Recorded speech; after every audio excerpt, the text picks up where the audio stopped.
I rarely talk to our team after games. I always think that's their time, win or lose, and I stuck my head in there and just made sure that they knew to keep their heads up. I thought we battled hard, and I know we left everything we had out there on the ice. Mixed results on the penalty kill, but it did allow you to get this game to overtime.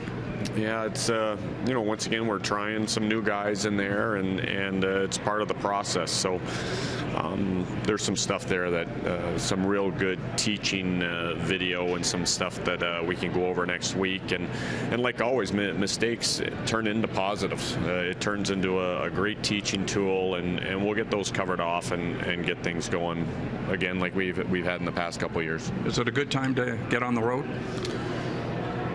Well, I don't know. I always like playing at home. I wish we could play every game at home. But, yeah, I think it'll be good to get going. It's such a weird schedule this week. We've got one game, and then we head out on the road. So we're going to use this week a couple days off for rest, and then we're going to have a real hard training week and get ready for those road games. Kadri penalty put you guys in a tough spot heading into overtime. How did you see that whole thing unwind, starting with the hit on him?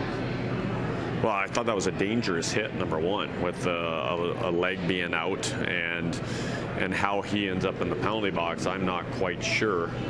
I got an explanation, but as I just feel sometimes like I'm not watching the same game the refs are. So they have a tough job.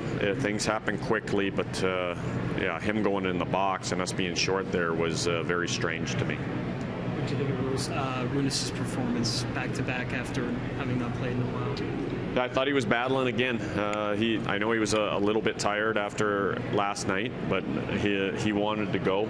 I touched base with him this morning to make sure he was still on track, and man, he made some big saves there late to keep it tied. And hey, obviously in the shootout, I know he's upset with those goals going in, but hey, those shooters coming off their bench are pretty spectacular. Naz is getting his chances. Is he squeezing the stick just a little bit, do you think, right now? No, I don't think Naz gets really affected by that. He's such a competitive kid, and the thing I love about Naz, I mean, he's got such swagger. He's a little cocky out there, and I think you've got to be that way to be a successful player.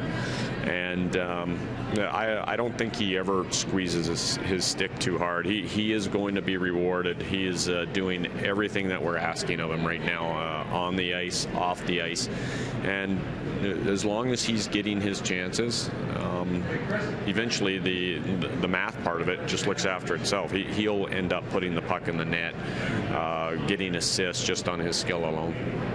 Colborne showed a lot of patience last couple of nights with nice passes for. Who's that? Colborne. Yeah, I was happy today to see Joe get a couple of points. He's had some point blank chances in the last few games, hasn't been able to put them in, and I don't want him to revert to the thinking from last year when he was in such a hole. So I thought he was actually moving his feet pretty good here tonight too, and that's always an indicator with him when you're watching him. If just watch his feet. If he's coasting a lot, it's going to be a tough night for him. And he was skating, which is encouraging with it being the third game in 2.5 days.